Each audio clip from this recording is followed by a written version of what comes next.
Simple recipes with गौरीमध्ये सगळ्यांचे मनापासून स्वागत. होळी आली की सगळ्यांच्या घरी बनवला जाणारा पदार्थ म्हणजे पुरणपोळी.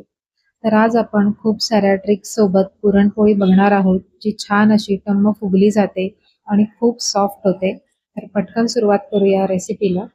त्यासाठी मी इथे पाव किलोपेक्षा थोडा जास्त मैदा घेतलेला आहे.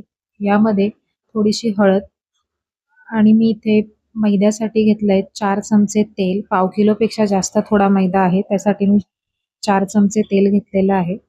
गरम वगैरे करून घेतलेलं नाहीये. जसं आपण मोहन लावतो पिठाला, मैद्याला, तसंच आपल्याला हे मोहन सगळ्या पिठाला चोळून घ्यायचं आहे. रूम टेम्परेचरवरचंच तेल आहे. पदार्थ छान खुसखुशीत होण्यासाठी जसं आपण थंड मोहन वापरतो ना, तसंच मी हे तेल वापरलं आहे.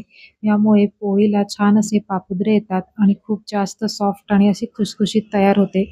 ही टिप तुम्ही नक्की फॉलो करून बघा. आता यामध्ये आपल्याला लागेल तसं पाणी घ्यायचं आहे आणि पीठ मळून घ्यायचं आहे. एकाच वेळेला खूप जास्त पाणी ओतायचं नाहीये. जसं लागेल तसं पाणी घेऊन आपल्याला हे पीठ मळायचं आहे. आता मैद्याच्या ऐवजी तुम्ही इथे गव्हाचं पीठ सुद्धा वापरू शकता किंवा अर्ध गव्हाचं पीठ आणि अर्ध मैदा सुद्धा घेऊ शकता. तर बघा, आता याला मी थोडंसं पाणी घेणार आहे हातावर आणि एकदा पाणी लावून छान असं परत मळून घेणार आहे.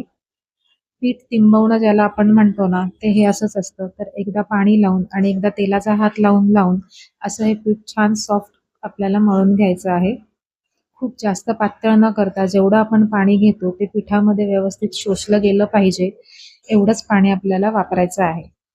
आता यामध्ये सगळ्यात शेवटी मी तेल घालतेय पुन्हा. राहिलेलं जे मगाचचं तेल होतं ते मी घेतलेलं आहे आणि पुन्हा असं पिठाला लावून हे पीठ आपल्याला छान मळून घ्यायचं आहे. खूप जास्त सैलसर असं मळायचं नाहीये आणि खूप जास्त घट्टही ते ठेवायचं नाहीये. तर बघा, हे पीठ असं छान मळून झालेलं आहे. 1-2 मिनिटं आणखीन याला मळून छान असा गोल शेप देऊन याला आपल्याला अर्धा ते पाऊण तास आपण याला मुरत ठेवलं ना, तर पोळ्या खूप मस्त सॉफ्ट होतात. ही सुद्धा टिप तुम्ही फॉलो करा. लगेच पीठ मळल्या-मळल्या लगेच पोळ्या करायला घेऊ नका. किमान अर्धा ते पाऊण तास तरी पीठ भिजवायला ठेवून द्या. जर वेळ असेल तर 1 तासभर दिलात तरी काहीच हरकत नाही. तर याला मी पाऊण तासापेक्षाही जास्त छान भिजवून घेणार आहे. तोपर्यंत आपण पुरण बनवूया. पुरण बनवण्यासाठी मी इथे कुकर घेतलाय आणि यामध्ये पाव किलो चण्याची डाळ आहे, जी मी रात्रभर भिजवून घेतली आहे. तुम्ही याला 7 ते 8 तास तरी निदान डाळ भिजवून घ्यायची आहे. म्हणजे ती पटकन शिजते आणि छान मऊ शिजते. आता पाणी जर तुम्हाला कटाची आमटी बनवायची असेल तर तुम्ही जास्त घेतलं तर चालेल. पण जर आमटी बनवायची नसेल तर पाण्याचा वापर फक्त डाळीच्या वरती पाणी राहील एवढंच घ्यायचं आहे. आता यामध्ये मी थोडीशी हळद घातलेली आहे, अगदी पाव चमचापेक्षाही कमी. म्हणजे पुरणाला सुद्धा खूप छान असा रंग येतो. आता कुकरचं झाकण लावूयात आणि आपल्याला हाय फ्लेमवरती 5 ते 6 शिट्ट्या घ्यायच्या आहेत. आता पूर्ण वाफ गेल्यानंतरच कुकरचं झाकण उघडायचं आहे. तर तुम्ही बघू शकता, डाळ छान शिजलेली दिसते आणि पाणी सुद्धा अगदी परफेक्ट झालेलं आहे. तुम्हाला चमच्याने साईडला करून दाखवते. खाली अगदी थोडंसं पाणी राहिलेलं आहे. त्यामुळे मी काही गाळून घेणार नाहीये आणि डाळ सुद्धा बघा किती मऊसूत छान अशी शिजलेली आहे ती. जर तुम्हाला कटाची आमटी करायचं असेल, तेव्हा जर तुम्ही जास्त पाणी घातलं असेल डाळीत, तर मग ही डाळ एकदा तुम्ही गाळून घ्यायची आहे. आता डायरेक्टच मी ह्याला थोडी स्मॅश करून घेणार आहे. अशीच डाळ कधीही शिजत ठेवायची नाहीये पुरण करण्यासाठी. कारण जर तुम्ही आत्ता जरी मॅश करून घेतली नाही, डायरेक्ट गूळ घातला, तर ती थोडीशी कडक अशी होते. गूळ घातल्यानंतर शिजल्यामुळे ती थोडी चिवट कडक अशी होते आणि शिजायला खूप जास्त वेळ घेते आणि त्याहून जास्त पुरण वाटताना खूप जास्त त्रास होतो.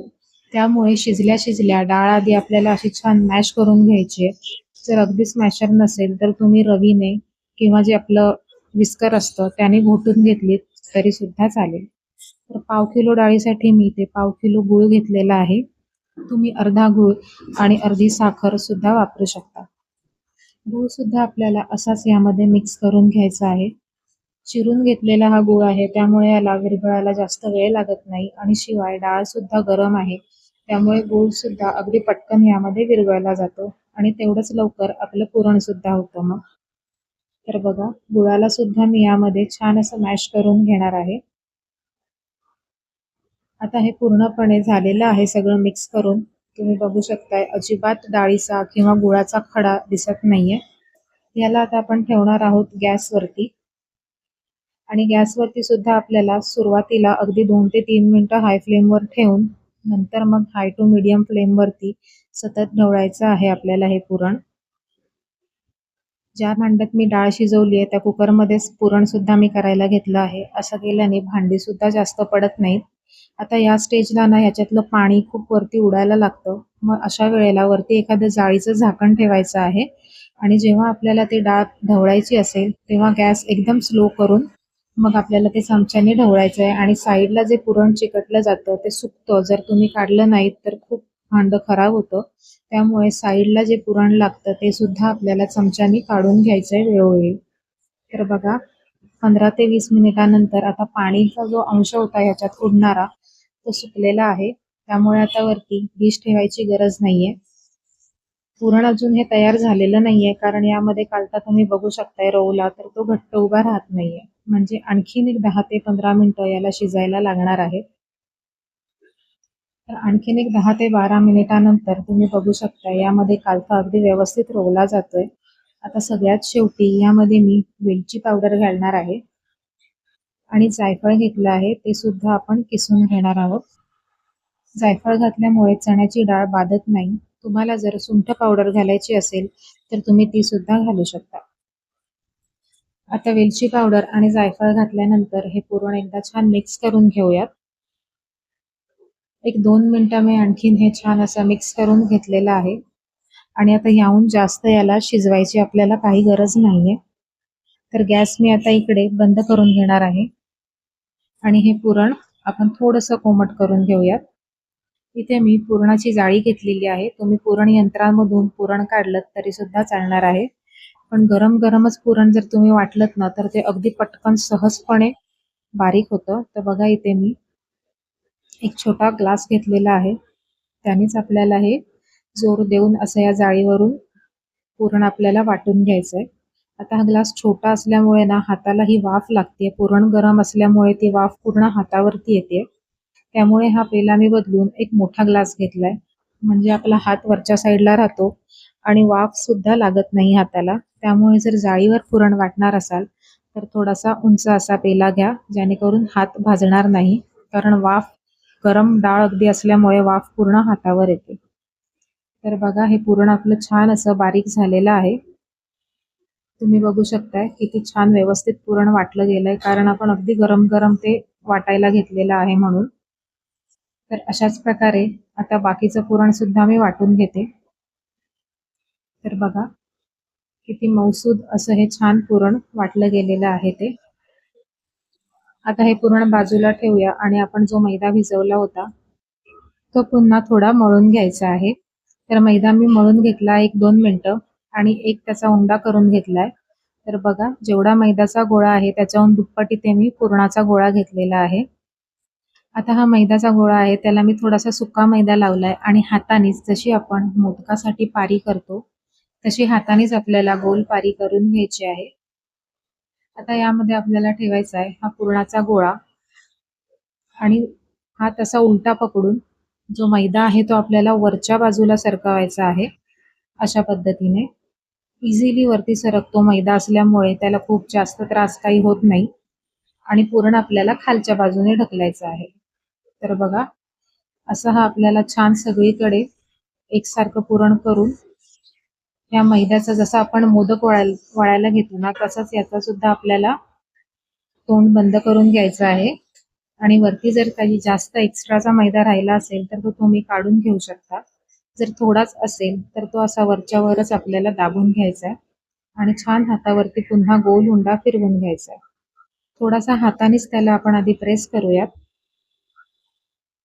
आणि आता याला पोळपाटावरती थोडासा मैदा भुरभरून उंड्याला सुद्धा थोडा मैदा लावलाय आणि आधी आपण बोटाने याला सगळीकडे सारण पसरलं जाईल असं प्रेस करायचं आहे. लाटण्याला सुद्धा थोडासा मैदा मी लावला आहे आणि छान अशी पोळी आता गोलसर आकारात आपल्याला लाटून घ्यायची आहे. तुम्हाला जर पोळपाटावर एखादा पेपर वगैरे ठेवून पोळी लाटायची असेल, जर तुम्हाला सवय नसेल पोळी लाटायची तर तुम्ही याच्यावरती पेपर ठेवून मग पोळी लाटू शकता. म्हणजे जर तुम्हाला पोळी उचलता येत नसेल, आता सवय ज्यांना असते त्यांना हे अगदी सहज जमतं. पण ज्यांना सवय नसेल त्यांनी पोळपाटावर एक बटर पेपर घ्यायचा आहे आणि त्याच्यावरती थोडासा मैदा टाकून मग पोळी लाटून घ्यायची. तर बघा इथे छान अशी ही पातळ पोळी लाटून झालेली आहे. आता आपण याला भाजायला घेऊयात. तर लोखंडी तव्यावर मी थोडंसं तूप लावून घेतलंय आणि यावरती आता पोळी घातलेली आहे. पोळीला असे बुडबुडे येताना दिसले की मग वरतून पुन्हा तूप सोडायचंय पोळीच्या वरून आणि साईडून आपल्याला कालथ्याने थोड्याशा कडा जर चिकटल्या असतील तर त्या आधी सोडवून घ्यायच्यात आणि पोळी उलटी करून घ्यायची.